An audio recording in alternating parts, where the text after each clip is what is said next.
Live, Crew Call Live, Crew Call Live. Here we are, Thursdays, 5 p.m., Crew Call Live. My name is Hardy Klinder. I am a two-time Emmy Award-winning camera guy, and I am talking to sports and entertainment professionals in the sports broadcast industry, trying to get their stories, their origin stories, how they got into this business, and this the history of this industry and the guys that are working in it and how they got to where they've gotten to and the experiences they've learned along the way. Tonight's guest is a great cameraman friend of mine, Mike Vechesky. Mike V, everybody calls him Mike V. Mike V has been doing this for a long, long time, but I really didn't know his origin story because I know when I kind of crossed paths with him, he was already working NFL films, doing his thing, and I was like, "Wow, this guy's."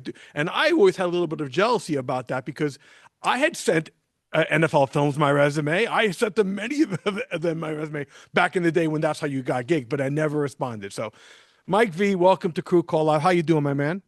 Good, Hardy. Good to see you. Thank you for having me. Really Oh, so, excited. well, it's good to have you here. I'm glad you're on.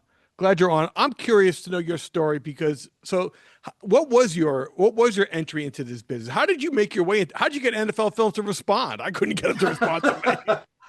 How did I get them to respond? Perseverance. I It took me 3 years, well, almost 3 years to get an unpaid internship there, and that's a kind of a fun. I guess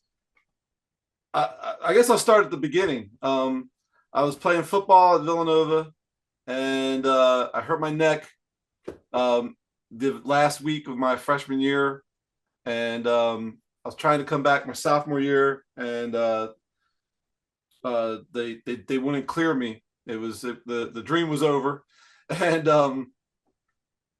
I had a partial scholarship, and to keep some of it, Coach Talley put me on the coaching film. Just you got to work, you got to do something, and then also I went and tried out and made the baseball team. So, but so So I'm doing. what were you studying? You weren't studying TV. What was your major then? I was that. This is actually part of the story. I was in engineering. My whole lot of my family are civil engineers. My brother works for a civil engineering firm. My cousins went to Rutgers. And I was pretty good at technical drafting. I liked the design of architecture. And then I never really knew what civil engineering was until I started studying at Villanova, and I realized I don't like this. This is just it's too A much little bit too much. pressure. Yeah, and Uh, and having a protractor and yeah, even knowing well, what it like does. there's science involved, and then there's big, like, if you make a mistake, the house could, and you're building it on the wrong kind of soil, it could roll off into the street.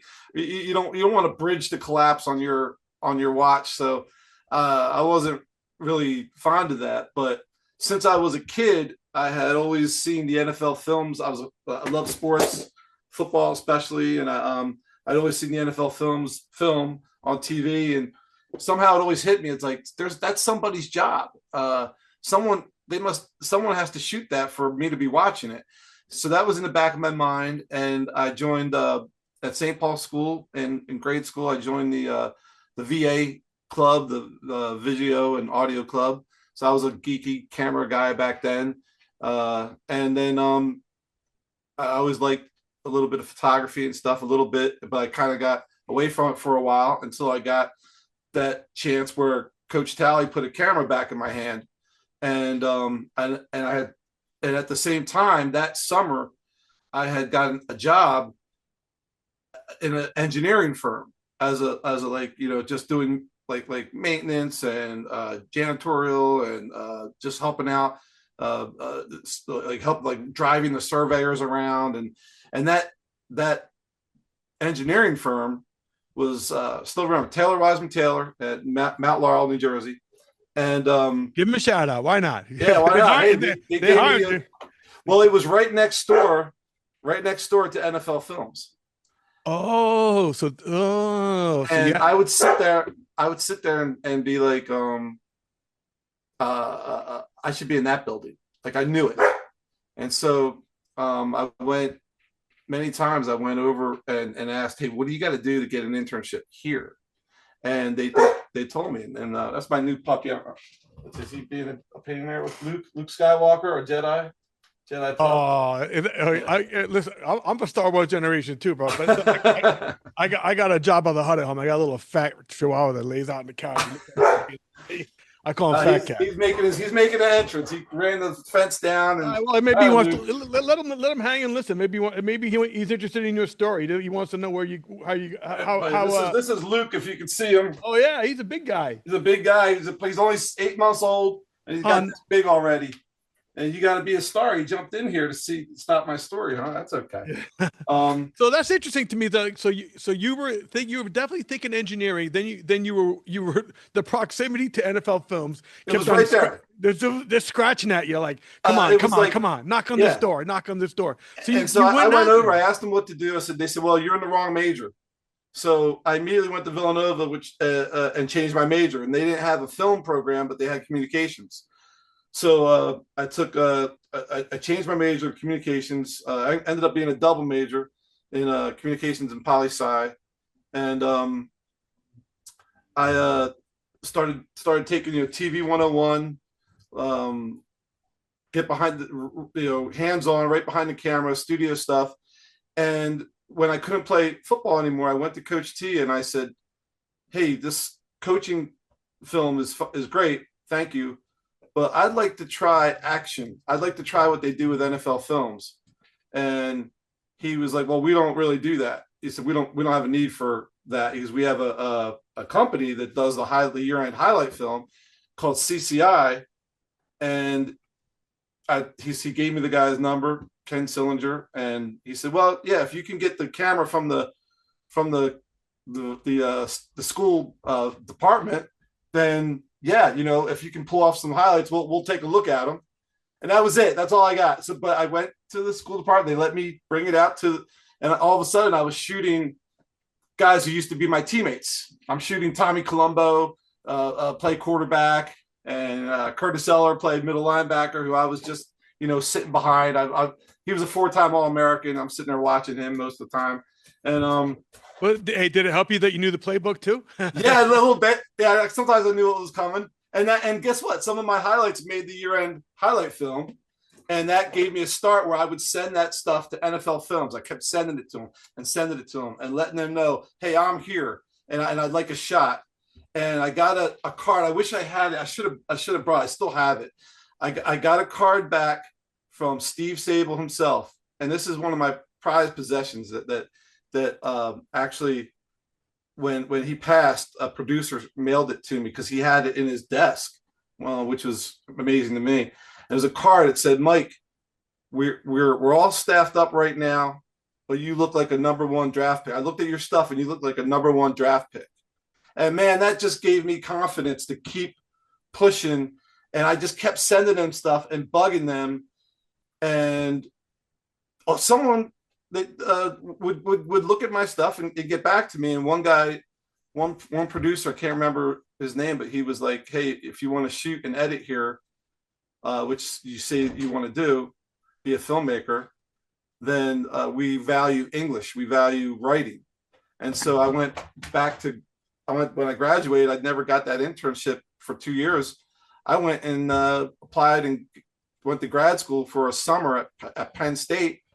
And just when I got there, NFL Films called and they're like, "Would you like to have an interview for an internship?" So I packed up from Penn State and went back, got the internship, and here we are. And then you were off, huh? So that was it. So you really knocked on some doors, and you really kind of scratched your way into that place by first getting a shot at the school, then taking advantage of the equipment, and then saying, "Hey, these guys need the highlights anyway. Might as well try to get me to give you some highlights." Yeah, and offering just being of service, giving your stuff up for it, and that allowed me to have That allowed me to have something to show them. Right. You have you're real, like a portfolio. You had a way to show your work.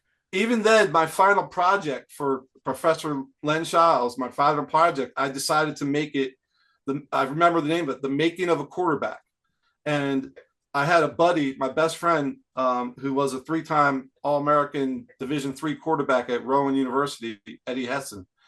And I would drive to Rowan University. I'd go to Rowan and I would shoot some of his games, and then I would take the footage that he would give me that other people would, and I put a whole film together about the making of a quarterback. So I was already shooting and editing in college and just sending that stuff to NFL Films like crazy. And it was enough where they called me back, or they'd give me someone would always, I always got like a little, hey, look, we're good. We don't need you, but keep trying. And then let me take that. He said, what are you stealing, buddy? But that had to be a time for you when you really had a chance to like learn your craft. I mean, so did you get any training on the gear? Like, so you went from shooting whatever the school had to then, how did you learn the film cam? You weren't studying that. Well, there's like a 3-year gap there. So there's the school stuff, and then there's 3 years of me not getting a job in the business, really. So, oops, 3 years. That's a big little stretch there. Yeah, 2.5 to 3 years of struggling there. And so those 2 to 3 years, my first job out of school was a great job for this business, because it was I took it for 2 reasons. One, my sister wanted me to do it, so she got me the interview, and two, it was Canon USA, so but selling office equipment. So if I could go there, I got a discount on photography equipment. So that's why I really wanted to work there, because I could get Canon lenses and things like that at a discount. Hey, listen, whatever benefit you can get with the better, but either way, that's still good connections. Like you, so you were in. You know what it was? The best. It was like going to business grad school, because as a salesperson, you had to take the product, and you had to present it. You had to work with the advertising portion of the company on what the sales were that month that you were promoting. You had to know your product inside and out with fax machines, copiers, whatever it was, and then you had to knock on doors, and no one's giving it to you. You had to go out and get your sales and get your commission, and then you had to take care of the client with service, and you had to do all your numbers yourself. So it was teaching me how to run a business, and then I did that for a year, and I was like, I have to switch the product to me if I'm going to do this. So I did. I stopped selling for them, and I just dove right into the. At the time, my family, some of them were a little worried that I was going to do something like the entertainment business. I don't know. My mom was worried, but she ended up being very supportive. And I took that, and I took everything I could do, reels and writing and whatever it had, and I started sending it to everywhere. CBS, ESPN, Fox, anyone, everywhere, and nobody wanted me. Nobody. And my mom got all these rejection letters every day, and she was so, but she kept typing, like, she was a professional secretary. She would always type my stuff out for me, and we had a stack of all the rejection letters. And someday someone's gonna get. We would say someone's gonna get desperate one of these days and hire you. But I got to be honest with you. That advice is so true now. My son, going to be 25 in a couple of weeks, just got his like legit first job in the industry. He wants to get into the music industry. He legit was like networking, trying to find his way for like 3 years. And it finally paid off, and he got a legit job. He's got to move to Vegas, but I don't know. But it's going to work out for him. But what I'm trying to say is, like, I strongly believe persistence will overcome resistance. Like, you just kept on going at it, man, and then eventually everything caught up with you. I was looking. You showed me some of the reels. I've been trying to find your reel with the your footage from. This is some of your footage from shooting Fox and other stuff. But you've been doing NBA. You've been doing hockey, but I couldn't find any of your footage that was some of the stuff in your NFL films, because that was to learn those cameras. I didn't know those cameras. That's what was kind of my not a block for me, but I felt like that was a barrier for me, because I had gotten the exposure to TV cameras. I was doing like local cable sports and stuff like that. So I understood, triacs, audio, all the other, video and, phases and all the, I had understood charts and vector scopes and waveforms. I had learned some of that technical stuff, that you got to kind of figure out. But, film world, that's a different language. So It's like, a much different language. Yeah. especially back then. I mean, Yeah. Especially back then. So what was that first exposure? How did you learn the camera? Were you an assistant? What was your you didn't walk in there as an intern and they hand you a film camera and say, "Hey, go ahead and start shooting stuff." Totally Right? different world. Exactly what you just said. Exactly what you just said. Now, in that 2-3 year period, I was doing wedding videos for a company, doing ENG on Beta SP cameras. I was doing the local, every local cable station you could think of in South Jersey, Trenton TKR Cable, Garden State Cable in Cherry Hill. Finally, I made the big time for local cable, CN8. I was an early guy with CN8, Union and Philly.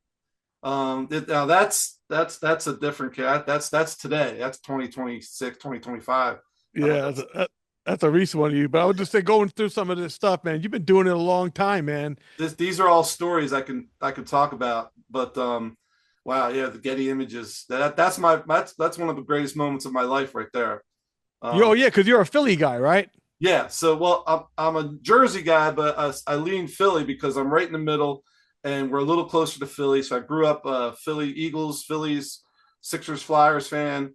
But because of the Trenton, we get a little bit of New York influence. My dad was a Yankees fan, and my American League teams became the Yankees and the Jets, AFC. And I always liked the Knicks a little bit because they were kind of harmless. Like Bernard King would drop 50, but they'd lose to the Sixers and Dr. J. So I kind of like them. And yeah, man, you're going through Memoryville here. I can wait, no. Well, this is the one I wanted to show the most, because this one is the one. Because you just said you're a Jersey guy, you lean more Philly, whatever like that. But then you end up working the Philly market a lot, right? Yes. So like, how do you get away with this in the Philly market, wearing a Yankee hat and not getting you? What are you? They bust my balls. You're taking your life in your hands doing that one, pal. There's a funny story where I'm shooting a camera and I've got I think they're playing the Yankees. I've got the Yankees hat on, and I'm doing it just to tweak people because I'm a Yankees fan. I'm a Phillies and Yankees fan. So 2009 World Series was tough on me. And they do call Boo Yay at the stadium. And so they would show me with my Yankees fan, and 35,000 people would boo me on the Jumbotron. While you were on camera, they shoot you on. Yeah, because I'm shooting camera, and they show me one of the Fanavision guys shows me with my Yankee hat. I probably have one nearby, and then they'd show Dave Dininger, who had a Phillies hat on, and so they're going boo yeah. So he's getting praised by 35,000 people, and I'm getting booed. But I love my Phillies too. So it's just. Well, that's how it is, sports. But that's the trueness of sports, man. You're loyal no matter what. I mean, that is guts to walk it. I mean, boy, I tell you got guts to do. I wouldn't do that at an Eagles game. I rooted for the Phillies in 2009 because my brother rooted for the Yankees. We had to keep it. Even. So all right. So let's get back. I don't want to get off track. Oh yeah.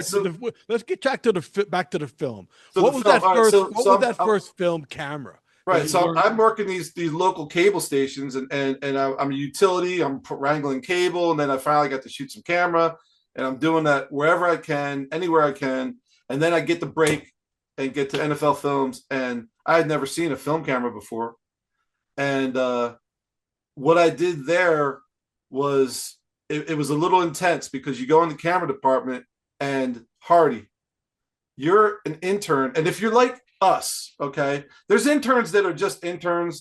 For them it's just it's just on a path to a job, but for us, we wanted to be there. We saw the film on TV, we wanted to do that. And now here I am, and I'm in the room with the guy who shot The Miracle of the Meadowlands, the guy who shot The Catch with Dwight Clark and Joe Montana. There he is, he's right there, Bob Smith. There's Phil Tuckett, shot The Miracle of the Meadowlands. There's Ernie Ernst, who shot The Immaculate Reception. I'm getting chills thinking about that. I'm getting to this day. I walk in there, and there they are, the guys, and I got to talk with them and learn from them. And they were, and they were great teachers. They were tough as nails, all of them, and they taught you the hard way. And I remember one time I was trying to load an M mag, and Howard Neef just walks past me and throws me a book because I was fumbling so bad at it. He's just like, he didn't tell, but he was helping in his way. He was helping. He's like, hey, you got to figure this out, and he just threw me a book and a design of how to do it. and that's how it is internship. But you've got to ask for help. You've got to talk to the masters, and so it became a master protege thing where you learn from the guys that have been doing it at the highest level. And those guys, honestly, the NFL films guys inspired so many people for sport. I mean, yeah. the NFL films guys and the Wide World of Sports guys were the ones who inspired me. I remember growing up watching Wide World of Sports, Agony of Defeat, all that, and then the NFL films, like the operatic music to these muscle bound guys running around slow mo. It was just cinematic in sports. It was the first, I think, real version of cinematic sport NFL films, and they were brilliant at it. The editing, the voiceovers, they had their own music composer. If you do the research with what they were, Steve Sable, God rest his soul, was brilliant in what he did with his family, doing that, making this deal, realizing that the value and the visualization of this sport was going to be iconic. And it's just, if you can do the research, go back and find, you probably know this, NFL films, they used to do like a round table of the camera guys, and they would talk. I love that. I love that film. That inspired the heck out of me. I watched that before I got there. I know exactly what you're talking about. What was the name of that thing? If you look it up, find the name for me, send it to me. I probably have a VHS of that. Oh my God, I have that. Dub me a copy of that, because that was one of the most inspiring things. Yes, it was. Oh, and then they talked to not only I think it's called the cinematographers. Yeah, and then they did a thing with the audio guys too, where they talked to what do they call the guy that runs all over the place? Not a gopher. They give him a name or something, right? Weasel Cam. Yeah. So so those guys really. So you got the chance to like work with the legends and learn from the legends. So that's like mentorship masterclass right there, right? And I was very lucky that at the time I interned, the director of photography was a guy named Steve Andrich. And if you look up his resume, his IMDb, it's off the charts. The guy's amazing. He's done so many. He's done like all these Adam Sandler films, and beyond that, he's an LA Hollywood guy for movies. He's done The Living Dead, and then, oh, by the way, he's one of the best cinematographers in the world. So he was the director of photography at the time, and he took me under his wing again, in not an easy way. And they taught you the hard way there. They would test you to see how much you really wanted. And so when I would ask him stuff, he would say, okay, every week, here is a guy's reel from the week before. I'm not going to tell you anything. You look at, they call it special roles. You look at their special roles and you write me what you think his assignment was. Ooh, that's an interesting assignment there. Yeah. So I would have to watch his reel and then tell me what he was told to do. Yes. Yeah. So Steve Andrich would make me do that. And then, oh, by the way, clean his office out for him. And that's but when I would do that, then I got to run for him. And while he was shooting, I would run the film mags to him, and he would give me little tips. Why are we here? Why are we in this position? And I'd say, well, because it's 3rd and 15. We got to be downfield a ways. They're not going to be up on the line for 2 yards. Yeah, it's good. You know the game. Okay, why did I pick this side of the field? I don't know. Because it's backlit, and look at all the sun popping off the helmets. It's cinematic. So I all these things that I learned, they're still in my head. And see, that's also, it's interesting you said that, because I forget that little tidbit about the beauty of NFL films is that they're not locked in to the 180 rule of television. Like the 180 rule, TV stays on one side, kind of does that way. They break the rule every once in a while now with reverse cameras and everything else, but for the most part, they stay on their side and they try not to break the access. But with NFL films, you choose the access. You're the storyteller. That's interesting. What is that like? Because it's not like our world where we're all on headsets communicating, right? So I'm going to answer that question, but give me 1 second, because this pup, he's a kleptomaniac. He's a puppy, and he's been stealing important things and burying them outside in the snow. So let me just make sure. I see him. It's distracting me. Let me just take care. I'll be right back. No worry. Yeah. I love that his dog is taking his stuff and burying it in the. I wonder if he got the remote. That's got to be rough when he loses the remote like that. That's crazy. Let me show you a little bit more of some of the photos this guy sent me. I mean, Mike V has been doing this. These set. See see this was the Sony one. This was a different one that he uses on. This is the Fox show, and then he also does the Thursday night Amazon show. So that's been a different camera setup for him to use there. This is so cool, man. Shooting that. We've been missing some key things in the house lately, and finding them in the backyard. Yeah, I was saying I was showing your camera that you shoot now was for the Fox. Is it FX camera, Sony? Well, now for Fox, now I'm shooting the low end zone, so I shoot a Sony with a Canon 122. What was this setup then? Oh, that's the Panda. That's a whole different thing. Panda. I see the little logo on it. The Panda. Yeah. What does the Panda mean? Okay, so a few years ago, you might remember the shallow depth of field camera came into existence in sports TV and just blew up and went everywhere. Right, and it's because of the TD, who was the TD on your. I used to be on that crew, the Fox B show with Brian Lilly, and Brian Lilly, his TD. What's the TD's name? Jared LaGraney. What is it? Jared LaGraney. Jared. Oh, Jared LaGraney. Yeah, and he set up. He technically figured out that you can do this camera wirelessly, and they were only using it during warm-ups, right? Yeah, and then it became a thing where they started using it in the game. Guy would score a touchdown, they'd go in and get the celebration, and it was a tricky thing to keep in focus because it's so shallow depth of focus, and they were using it for all these celebrations, and then it jumped from there to baseball. A guy hits a home run, and they take him around the bases, shallow depth of field, and well, I'm sure you're going to see it on the World Baseball Classic. Yeah, you see it everywhere. So Jared LaGraney was the first guy to, have that innovation, and that's the Panda is his latest innovation. So what he was able to do with that is take the same FX6 or FS7 and his ability to use a lens for shallow depth and have it integrate into the system for network. He took that and he adapted it for an action lens.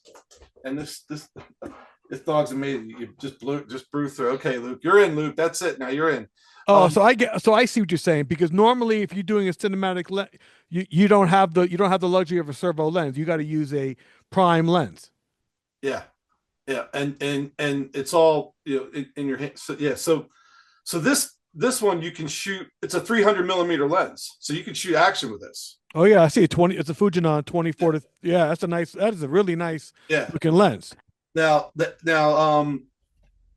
so that day I only shot it once, but that day we borrowed that camera from the A crew, and a guy named Crash shoots it, and he shoots it mostly for like crowd reactions and beautiful scenics and things just outside the game that give everyone a little bit more pop. We took it on our crew, and my director Brian Lilly said, "Hey, go for it! Like shoot action, see what you can pull off." That wasn't with it. That was with a low end zone camera. But if there's other stuff you can see that I shot. It was mostly cowboy highlights. That's go. Yeah, I'm on your Facebook thing. I don't think I have it there. That's unfortunately. If you go you go in that Dropbox page, I can find. But I wish I could go. Oh, yeah, it's on my Facebook page on one of the recent things I posted. If you go through like my recent posts, I can show it to you. I was, but no. So that was what that was.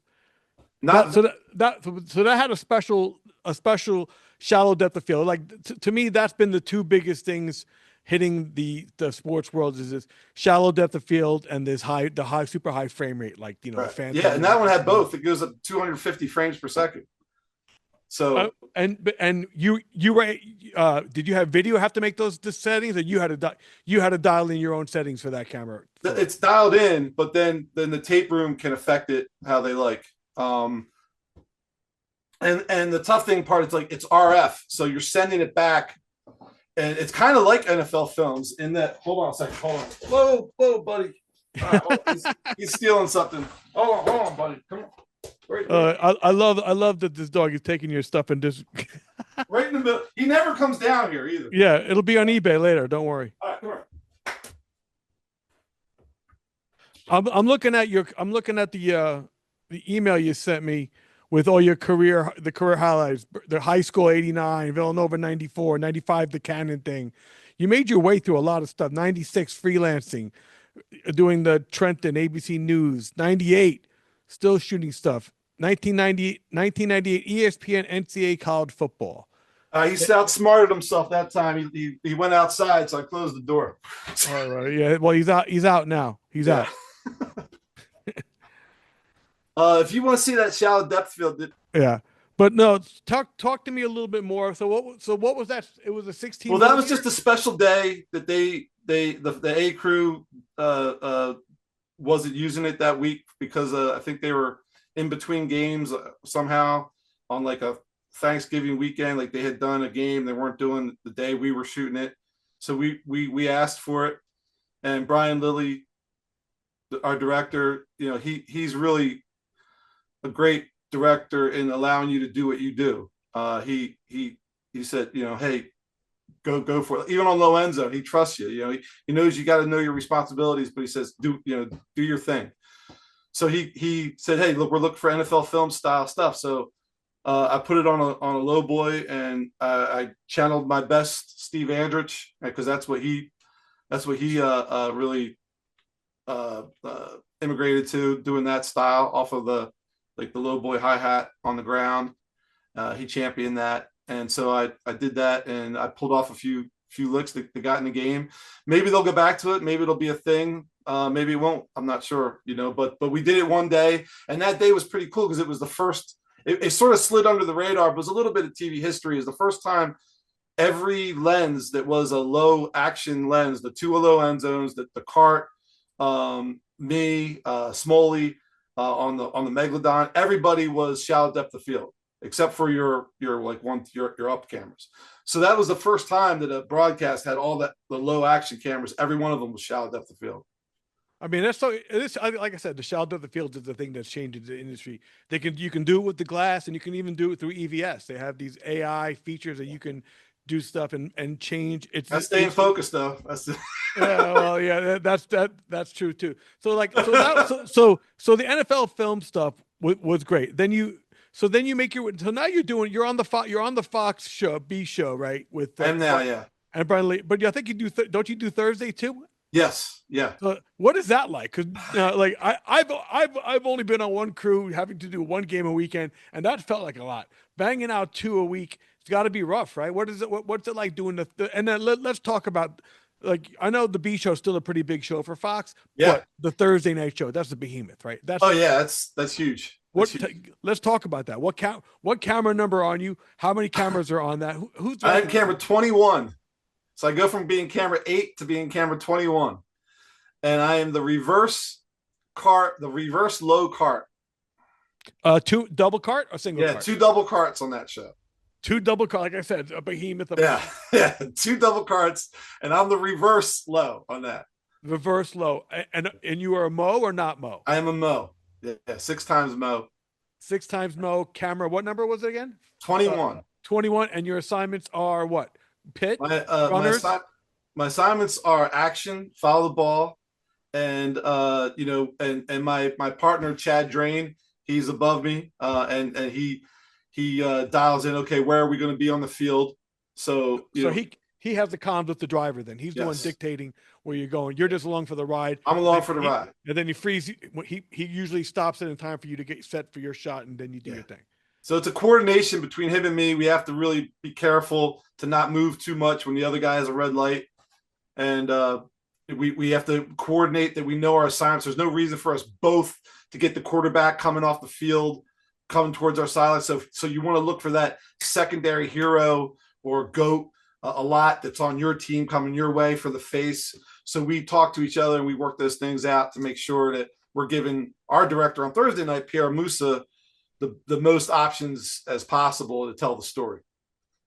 What's it like being on two different crews during the week? You got the smaller group on Sunday, and then this massive big group of guys. Like the Thursday, like at least on the Sunday night show, which is your smaller show, you're probably 10, 11 cameras on there, and they're probably picking up half of those locally, right? But on the Thursday night show, you're a much bigger show and everybody's a travel, right? You don't even do you even pick up a local on that one?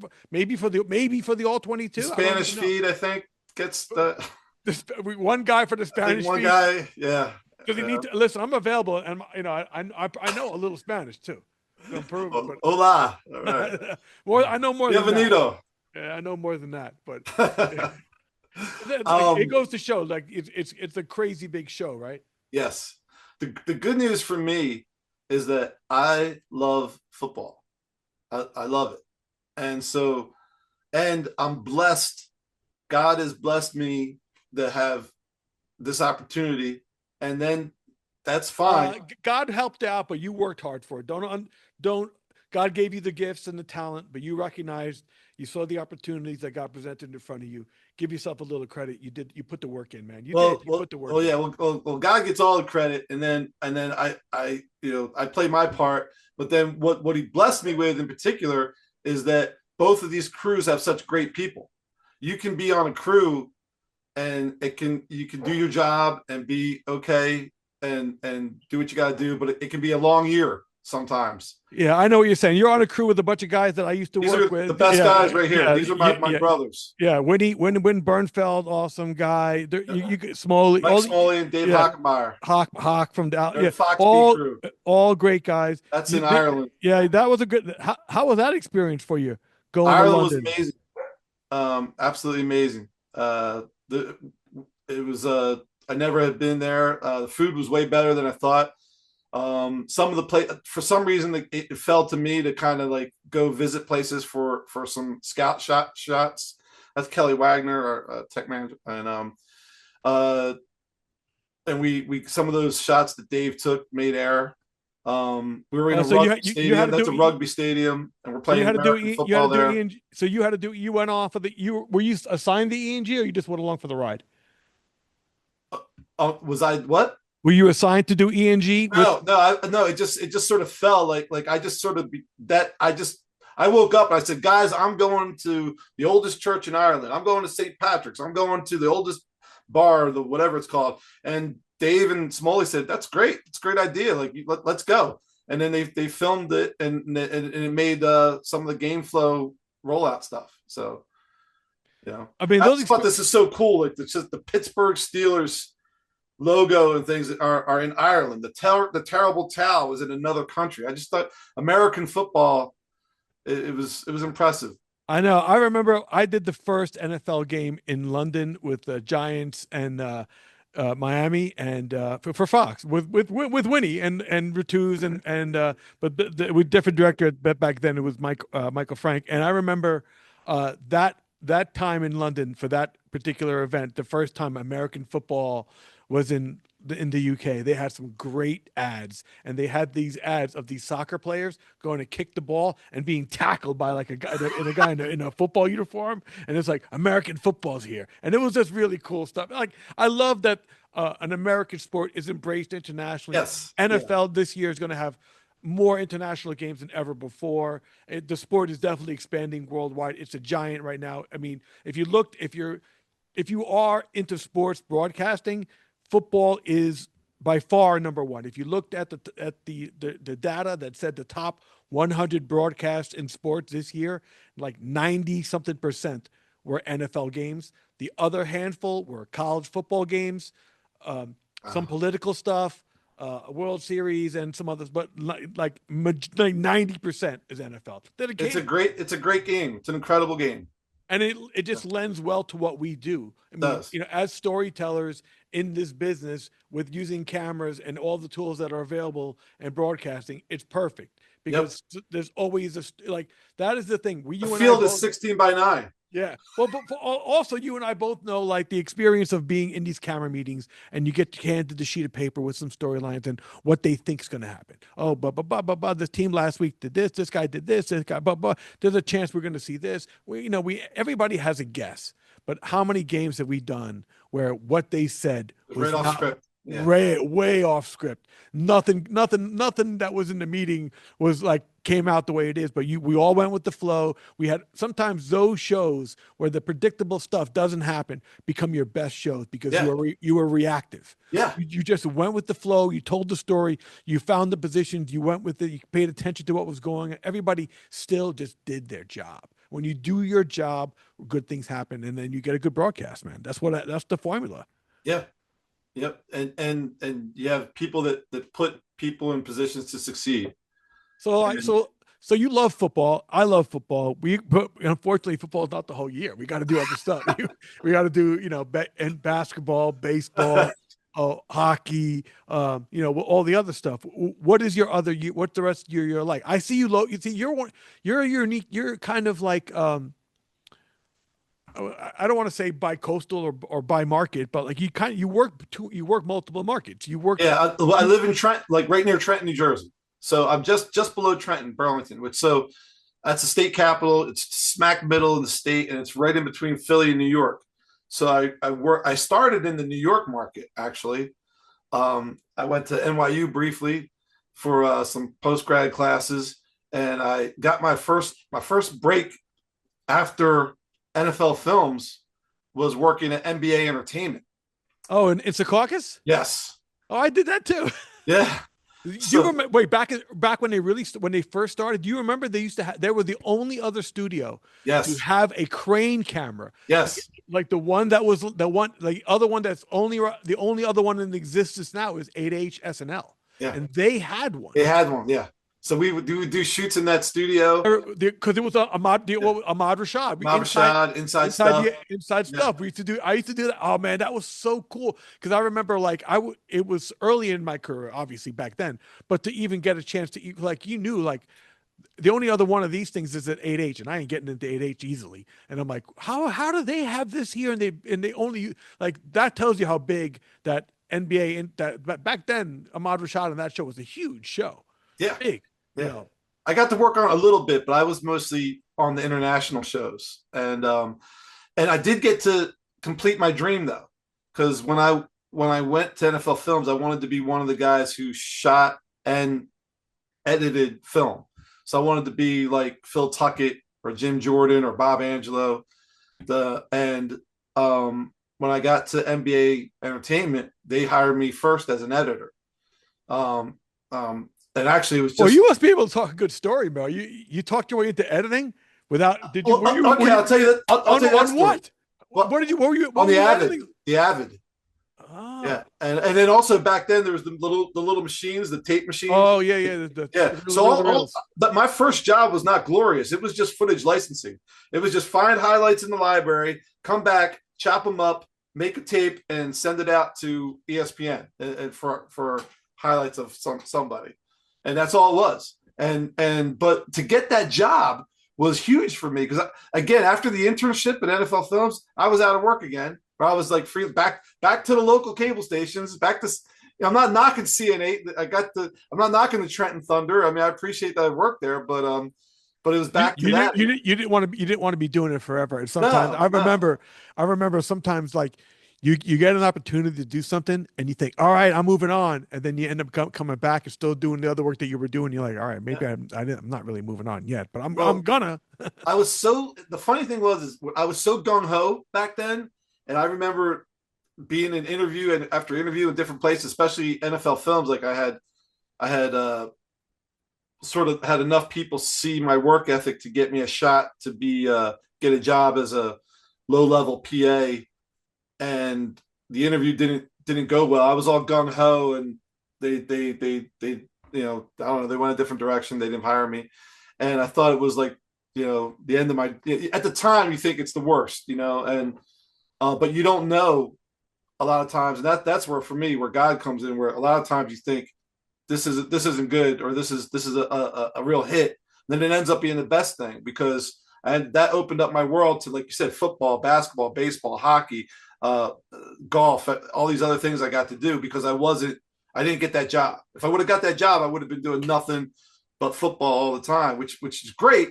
But this camera has taken me all over the world, and also I would have been an editor also, and doing both, which is what I wanted to do.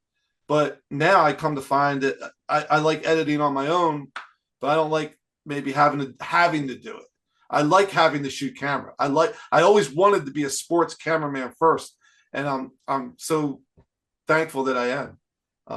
And Well, the journey isn't always easy, right? Because you see other people doing what you want to be doing, and you almost don't know how to do it to get there, because everybody's path is good different. That's why I do this, because I want people to understand, like, you know, there there's no real like blueprint to getting there. It's just about just trying to get there and it's get timing too. timing. Like that job at NBA Entertainment, NBA had a strike the year before, and so they let a lot of their production people go, and they were hiring. The strike was over. The NBA is coming back. It's like 1999 now, and they're looking for people. And I got a reference from a buddy of mine from Burlington, Mike Umstead, great producer. He's an NBA guy, and he gave me a reference. I go in there and I have the interview with the vice president, right? And by this time, I'm so burned out of not getting the job that my gung ho-ness was gone. And I'm like, even though I'm only 28, I'm like a grizzled vet. And I basically, I say to the vice president, Ken Adelson, a nice guy. I say to him, I go, look, man, if you need a guy that can do the job, I'm your guy. I can do it. Like, just look at the resume, look at the reel. It doesn't lie. I'm here and I'm ready to work. If I'm just, if you just got to make interviews for interviews, then, whatever. But if you actually want to hire someone that'll come in here and do the job for you, that's what else can I say? So you were more direct than you I was a totally different guy. I was Yeah, like, I've been rejected so many times that I was just like, oh yeah, this is probably not gonna. It's probably just another BS thing, and there I am, and he goes, well, yeah, looks pretty good. You want to start Monday? I was like, what? What'd you say? Well, yeah, you know what? Sometimes like that does surprise you. Sometimes, like it is that is how it happens, buddy. Like you can't get around it. Sometimes, like sometimes when you think that nobody's seeing you the way you want to be seen, you open somebody's eyes, and there you are. It's kind of a beautiful thing, because like it shows that no matter what, even at the moment where you think that you're not being heard, the fact that that's when your voice did get heard, and it feeds you into more and more and more, and then you start actually doing stuff, and you start actually getting the call. But this, let's be honest too, this job is also about relationships. You build relationships, you build trust, right? You have that trust with the crew and the people. You work with them, you keep on working with them. Then they start liking you, and you start liking your work, and that's how you get the calls back. I mean, so how do you like it now? Because obviously your market, you work in my market, and you work in the Philly market. Both markets have gone through massive changes now, because we used to have major crewers. Now we don't have as many. Now we have like PPI's a big crewer now in both of our markets, and then there's probably not a lot of other stuff going on now. Right? How is it in your market? It's kind of like that. I mean, we have a TPS is been the main crewer for a long time, and now That's PPI Pano? has That's Steve Pano still? Steve Pena. Yeah, Yeah. it was funny. Like every market had its own crewer. In New York was Barry Fiak, Philadelphia Steve Pena, Baltimore was Steve. Can't believe I forgot his name. Yeah. I'm sorry, Steve. And Boston had Nathanson. But I'll tell you what. Talk about funny stories and things to learn. Barry Fiat and your breaks. Barry Fiat gave me one of the key lessons in this business by me trying to get in with him. I had been working, like I said, NBA Entertainment, and when I got there, I wanted to let them know I shoot also. So I made my way to the Winnick brothers, who were they're like the NFL films of basketball. Peter and Michael Winnick, and I never Michael, heard of those guys. They shoot film.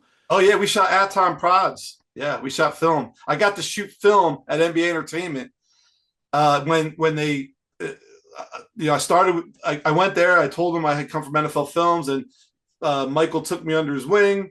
Again, I had to kind of earn it. He gave me things to learn from, or shoot, or tests. I did okay. He taught me how to really shoot basketball the right way, and I learned. And they're the two best basketball shooters I've ever seen, Michael and Peter Winnick. And their father, Barry Winnick, is basically the Steve Sable of basketball. They're under the radar guys. They're not very showy. Barry Winnick wasn't telling his story a lot, but they for sure started NBA Entertainment, and I got to learn from them. So all of a sudden, I'm at Madison Square Garden. I'm running for them. Then I'm getting to shoot a film. Because I shot film, I understood it was easy to teach me, because I learned film at NFL Films. I didn't shoot it yet. It was easy for them to teach me, and I got to be there. And I'm in the New York market now. I'm at the Garden, and then I run into find out what's the crewing situation here as a freelancer. It's this guy Barry Fiak. You got to get in with Barry Fiak. So I got his number, and I kept calling and kept calling and kept calling, and nothing. Finally, one day he picks up, and he goes, "All right, kid." He goes, "Here's the deal. Who do you know that I know that'll say you're good and you won't stiff me?" Yeah, you won't screw. Yeah, I know exactly. Yeah. A little different word. And I said, "I don't know, but I'm going to find out, and I'm going to call you back." So I thought about it, and it hit me. I was like, I knew Jeff Osborne at CNA, and he moved up now. He's doing the video. Yeah, Ozzy. Yeah, Oz. So I called Barry Fiak back. I said, "Jeff Osborne knows me, and he thinks I'm pretty good." and he just goes, "All right, I got WNBA on Thursday. Can you do it?" It was just like that. It was just, you got to be in the right part at the right time when someone needs you, and you call and you have a reference, and you keep fighting, keep plugging. So you didn't really shoot, and you didn't shoot film and you learned it. You didn't. I learned it. I didn't get to shoot it right away. No. So No. And then so what happened when you started shooting it? Oh, well, that's another thing. I went, so I make my way from films, and I start my freelance career, like editing, shooting, ENG, getting into network, started doing college football with ABC Sports, just, picking up games. Then they started traveling me. I had the talent for it. I started moving along. All of a sudden, around 2001 or two, I'm doing Fox games for 2 or 3 years, and I'm on the same sideline with the guys from the NFL Films that had tutored me a few years before that. So here I am, standing next to Donnie Marks, the greatest cinematographer of football of all time. If you don't know his name, he's the first guy to zoom in on a football and get that tight spiral. That football, yeah. Oh yeah. And so here I am next to one of my heroes, and then here I am next to Hank McElway, and next to on and on, and guys like I said, Craig Johnson, who taught me about doing sync sound and stuff, and Bob Angelo, and on and on. So I'm now these guys know me, and they're seeing me, and they're like, "Hey, we taught that kid, and hey, he's doing all right. He's with Fox. He's with ABC. He's with NBC." So they'd see me growing in my career. And one day Hank told me, "Hey, we're going to steal." Someone said to Hank, "Hey, we stole your guy." And he goes, "We're going to steal him back." And they had an opening, and Hank said, "You should, try out." And I had tried out. The NFL Films tryout is basically they give you the camera, you shoot a half a roll of film on a preseason game. They come back, they look at it, and it's either thumbs up or thumbs down, and that's it. Like it's one shot, half a reel. Right. What's a half a reel in time? A half. You shoot. I'm not a half. I should have said a half a game. You get to shoot the first half. So that's like, but it's 400 feet of film. It's like, but you're shooting on 48 frames per second. You get one you get like a you get one roll of film to show what you got.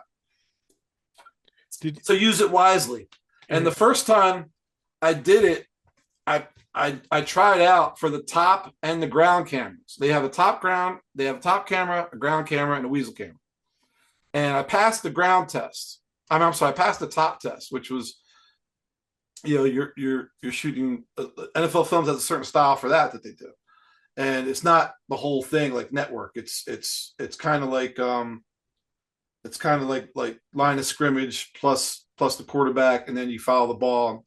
But anyway, I passed that, but I failed my first ground test, and again I thought that was, oh man, I failed it, and it's pass fail. But the guy who critiqued it was Ernie Ernst, Rock, the guy who shot the miracle. Also, the guy who shot the Immaculate Reception.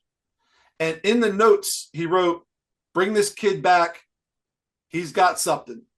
He's just not ready yet." And then it had some critiques in it to me. He's like, "Hey, you're trying too much stuff. You're trying to be too creative. Just lock in on the game. You're going to be fine." And that's still something that I make mistakes on to this day. Sometimes I get too far ahead of what I want to do, and I got to remember in my head the things that these guys would tell me. Is like, the game will take care of itself. Just let it happen in the frame. And so anyway, I didn't get that shot the first time. So the second time it came around, I learned, and I knew. I went to Hank. I said, "Okay, I'll do the ground test, but I want the camera a day ahead of time, and I want to really get familiar with, because it's a different animal. It's the frames in your eye going past, the way the viewfinder is a little bit to the left. You have to kind of get your eye in there a certain way to see everything. The weight of it, changing the film. You have to change the film on your test. So you got to be up to speed on that. I had been doing that for them. I had been loading, and I knew I used to love seeing those guys, because as a handheld guy, I would always, like, this a handheld guy. We drop our cables off at the 50-yard line or the 20s, wherever the drops are. And usually on one of those sidelines too is the NFL Films guy would have their little silver thing where they would have to the bag, loading bag, to change, because you have to change in the dark. Yeah. In the thing. So they would have their thing, and that would be, you'd be there in the corner. They would just give it to a guy, and he would just put his hands in the thing and start doing that whole thing, right? Yeah. So you work your way up. You're a runner, then you're a loader, then AC, then you might you apprentice. It's an apprenticeship. It's a learned art form that's not so much there anymore now that it's. So how long? So how long was that period? After between the tryouts, how long did that before you were on it? You were on the crew. You were assigned. Well, right away. Once I passed the test, they needed a guy, and I had already gained their trust. I had been running for them. I had been loading for them. They knew me, and then now they're seeing me on sidelines with NFL networks. And so then I passed that test, and they banged. I got 16 weeks, and I was off for the next 10 years. What was your first game? You remember that one? The first I don't really remember. Yeah. How do I not remember my first game? Your first NFL Films game? Because I would think you'd be nervous too. Like, I don't remember my first NFL game. I know it was a Giants game, I think, or it could have been Jets. Actually, I don't remember to know the difference, but I just remember I do kind of just remember the nerves of it. Yeah, because those were the NFL always felt to be the bigger show of any of the shows that once you get to that level, they're big, because they were always the bigger stadium, 70,000, especially when they're the old Giant Stadium, man. That place was enormous thing. So you got a chance to work with legends. You still work with legends now. That's you and Don Cornelli. There's a legend. Don Cornelli makes an appearance on this podcast almost all the time. He's a legend. He's a legend, and everybody loves taking a picture with him. I love the guy. He's one of the greatest cameramen on the planet. Not only because of his ability, because of just the kind of guy he is, man. Talk about a giving guy. Would always talk to you, share his thoughts on stuff like that. He was just, I love that guy. I love talking to him. I love talking to you about talking shop. He was a great guy to talk shop with. Let me ask you the one thing because you having lived in both worlds, TV and film, Like I said, they were different languages and different worlds for the longest time. But now in the digital landscape, these worlds are kind of getting closer together. NFL Films isn't really shooting that much on film They don't anymore. shoot hardly anything on film, if Right. So anything. It's what? digital cinema now. It's the So same company. you It's did you did 10 years with them. Were you in the transition or did the yeah. transition after you? What I happened? was And in, what was that? I was in the transition, and I left just when it really took over. In fact, I'd love to see it. There's a feature they were doing called The Last Roll, and I've never seen it. I don't know if it ever got done, but it basically they knew that this was going to be the last roll, like their last rolls of film they were ever going to shoot, and so we were already shooting the Airy Alexa, on your Airy Alexa? Amiras now. Oh, the So mirror. we were already shooting the Amiras, and then they said for the guys who had shot film, they gave us a film camera one more time, and they said, "Hey, this is your last roll, shoot it." So I was doing a Giants game, and I knew this was going to be it from me. So I waited till you can kind of feel it sometimes. I knew this drive they were going to score, so I just knew it. I said, and so I didn't pick up that film camera until Eli. I think it was Eli. Eli was on a roll, and I went right down the field, and I got a touchdown on my last roll. So I was just like, all right, and that was how it went out. And that Did was you about clip? 2016, I think, Did something you like clip that. it? Did you have him clip it? Did you want that last I've roll? never Did you? seen it. I've never seen it. I don't know Uh, if they ever did a story about that or what. I'd like to see that sometime. But I know that I have a touchdown. I know that I don't know about other guys, but I know I had a touchdown on mine. And well, yeah, so yeah, what was it? So then you went from the Amir was the last yeah. film camera that you went to, and then Yeah, so we went to the Amira, which is a digital cinema camera.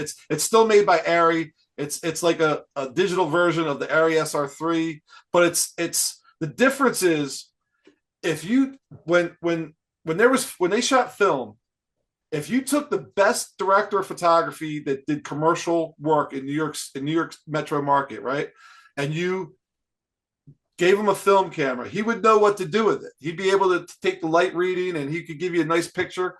But good luck shooting football, buddy. Good luck following that ball. He's going to have trouble. And then you could take the best shooter in the New York market or any market that's the best sports shooter. You can take, take your pick, Dave Chesney, Keith DeSantis, whoever you want, the best guy, right? Give him that film camera and say, go shoot some football on a Sunday.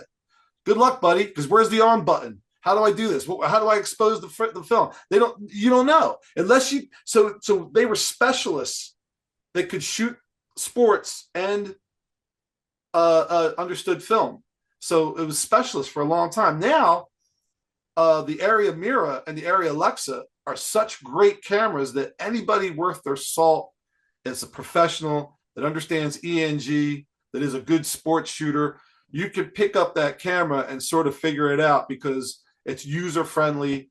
It's too good, So wait, so let me ask you: do you think the transition, or do you think it was harder for you to learn the film camera and go that way? Is it, or was it an easier transition for those film guys to make the move to the digital world to start shooting that, or did those guys bitch about it's that? so easy. They loved it because it would like you don't have to worry about the gate anymore. You don't have to blow out the gate. Having a hair in your film was like the biggest nightmare, that you might have a great shot and a little hair ruins it.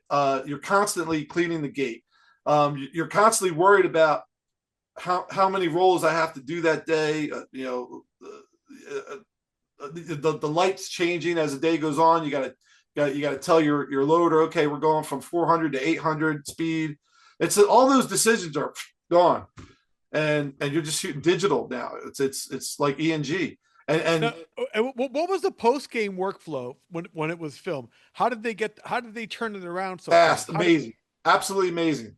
They would we would take all our film and they would ship it or drive it back to films. They had an in-house lab that would process it within 24 to 48 hours. The producers and editors would get a hold of it right away, log it. You get your special rolls, and they would attack that thing for 2 days straight. And by Thursday, bam, NFL Films Presents would come on, and you'd have all the highlights. It is amazing.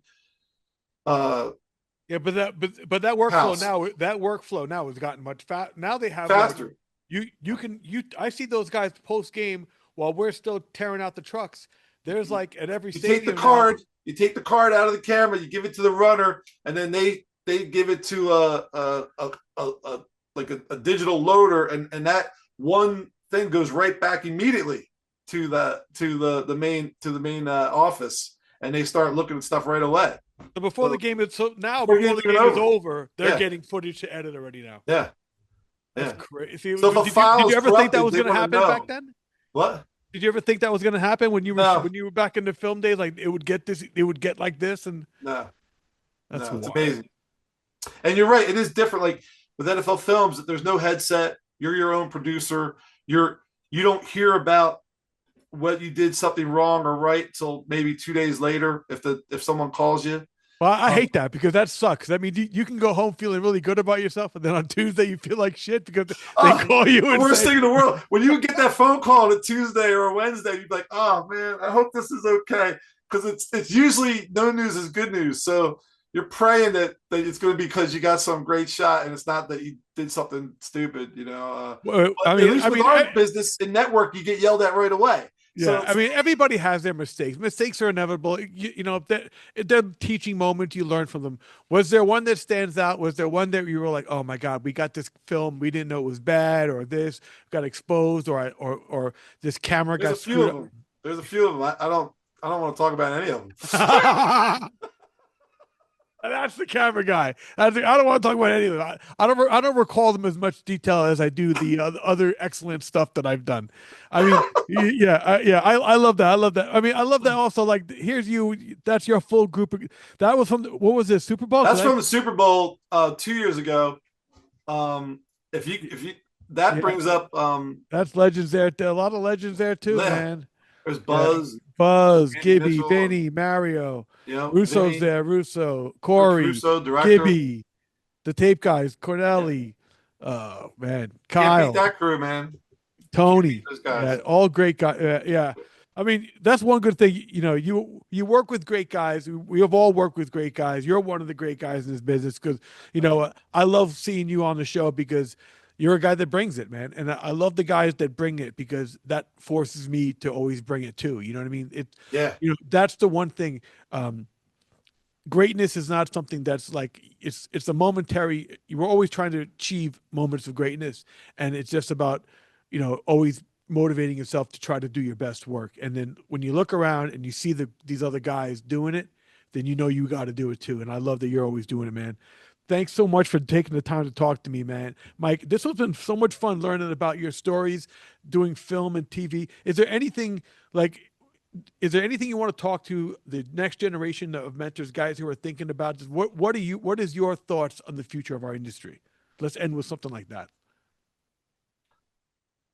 The future is like it's beyond. It's kind of mind boggling because with AI, what's happening now, how's that going to play into what we do? I don't know. The camera angles that we're going to be able to get, it's scary, and yet it's also very opportunistic. Um, I just it's the only thing. So I'll just say this: what I love about our business is that the people in the truck and the guys outside of the truck and the engineers and the people that are designing, so like the Jared Legraney we're talking about, everyone's always pushing the envelope. Thursday Night Football, they're always T-Man, the producer, our directors, Pierre Musa, they're always like thinking, how can we get better coverage? How can we take to the next level? Like that thing we did with the Panda, that Brian Lilly was pushing that. They like that shallow depth look. They want to try things. We're always trying things, and the scary thing is we're trying it live. So, and I'm on board, man. I'm on board with like, let's try it. Let's see what we can do. Well, I like that too. Let's I wait for think us. that's important too. I want this industry to keep trying new things and progressing. I mean, you mentioned AI. I don't think I'm afraid of AI. I'm more afraid of the person who knows how to use AI. I just don't know what it's gonna. It's just so It's a wide open. tool. It's a tool. It's like any other tool. You just got to learn how to use it, man. You know what I mean? Yeah. I'm not afraid of it. I just would rather I rather be more comfortable with it than afraid of it, and figure out how it can help me be a better camera guy. I mean, if it can help me, figure out notes on stuff, pay attention to different things. I don't know. I'm hoping to see it. I can use improvements. I also feel like very strongly that our industry, as much as advancement as we have seen, there's still plenty of room for more advancement in our future. Things to Oh get yeah. to get better. The picture quality is always going to get better. The you work with Win Bernfeld. I love Winnie. Winnie is one of the legends in our business. He's been around forever. He's been doing it forever. Awesome guy. Awesome Awesome operator. guy. But he always laughs and he goes, "We're all going to be Mo's one day. Don't worry about it." Like there's no reason in sports that every camera shouldn't be a Mo. Every camera should be a Mo, and I almost tend to agree with that. I mean, Yeah. why not? What does it hurt with the ability to play? You can always play it back real time, but having the ability to have the tools and use them all and have fun with them, go for it. Let's I just hope they call me when they want to use it. I like being the guy that gets a chance to do some of that stuff. I've had some opportunities in the past where they've called me up and they said, "Hey, we're doing something new, like the Panda. You got a chance to go shoot that." I'm always up for that. I'm like, yeah, sure. Get my hands on it. Just once you figure out the basics of it and I can figure out what I can do, then yeah, that's when I'm happy or in my happy place, man. If you're asking me about advice for like, I gotta say two things though. For me, it's not just the films guys that I looked up to. It's just the network guys too. There's so many great operators and that I would gravitate to. So like for baseball, Greg Farnese in Philadelphia is one of the best shooters around on the left field camera. Mike Miller was a great high first guy. Like I said, Chesney before, Keith DeSantis, so many guys. I could go on and on. Andy Mitchell, where I would go to, and everybody's pretty good with their time and giving you tips. But I I strive to be the best guy. I want to be the best guy every game. And I know that I probably can't be the best guy because there's a reason why those guys are so good. But what I would try to do is be the best guy I can be at every position. So, and with that mindset, I got to give a shout out to Artie Kempner too, because Artie saw, you got to have people that see something in you. And he saw something in me with football and instincts. And he allowed me, after doing handheld for him, to shoot low end zone for him in replace of Keith when Keith would go to baseball. Then he allowed me to shoot cart for him on preseason. And he put me at different spots all over. And that's partly why I shoot cart on Thursday night and low end zone on Sunday and handheld whenever, because that guy gave me a chance and groomed me in those spots. And full circle, other guys see that, and Rich Russo and Chevy, Pete Chavaros, they got me on the Thursday night crew when it was Fox. And I grew from there, and Russo's kept me on the playoffs and the Super Bowls. And that one picture you saw, I had to tell this story. Just, I'm sorry if we're going too long, but no, okay. This one you mean? No, the one with Jalen Hurts. That one. That picture went viral, and it went on Jalen Hurts' cell phone. He kept that when he lost. I'm shooting the back of his jersey there, and I remember the shot because his name is Hurts, and I'm an Eagles fan. And look at the players. I was hurting just like they were. And I was the sideline guy for the bench that game, and I was feeling miserable. So was Jalen, and I'm shooting the name Hurts as the red confetti's coming down to the Kansas City Chiefs. And I remember that moment. Next thing I know, it goes AP. It's on the NFL Instagram. People are calling me, say, "Hey, is that you?" I'm like, "Yeah." And then Jalen has it on his phone because he wants to remember that moment, so it hurts him, and he gets driven to come back. The next summer, I shot a commercial for uh what the heck was it? It was Tostitos and Frosted Flakes, and Jalen Hurts is the guy in the commercial. And so I meet him and I go, "Hey, this picture, I'm the guy that you cut out and on your cell phone." He's like, "Oh, I saw that. I know you because that was you." I go, "Yeah." And he goes, "Next time we do it, we're going to get green confetti." So there's another picture on my Facebook page where I'm in the background again, and this time it's green confetti. And Hardy, that was one of the best days of my, yeah, that's one of them. But there's one with Jalen in it too. But that moment right there, if you see like almost everybody's gone, I stayed on that field. There it is. That's the one. Yeah. I stayed on that field as long as I could because I knew it's not going to get better than this. Of all the people in the Delaware Valley that were Eagle fans, I got to actually, Rich Russo put me on the bench for the Eagles sideline, and I got to shoot my team, and they won the Super Bowl. And here I am again in another photo with this. It's just like full circle. I knew that was going to be. I volunteered to strike the one camera that was left to, that they were going to do that day. I said I'll do it. Me and Corey Alberti did it, and I didn't want to leave. It was that Super Bowl was the peak for me, and I'm really glad I did the Super Bowl this year with NBC. But I was half a post on it. But this Super Bowl I'll never forget. Yeah. All right. Well, I'll never forget you sharing your time and sharing it with me, man. I appreciate it, Mike. Mike Vechesky. This was Crew Call Live for Thursdays, 5 p.m. Join me every week. I'm going to talk to sports and entertainment professionals about their career. And this was a good one. Mike V, NFL films to Super Bowls to everything, man. It's been a great hour, man. Thanks so much for giving up your time. Thank you, Hardy. Thank you very much. All right, buddy. Be good. It's fun. Thanks, man. Take care.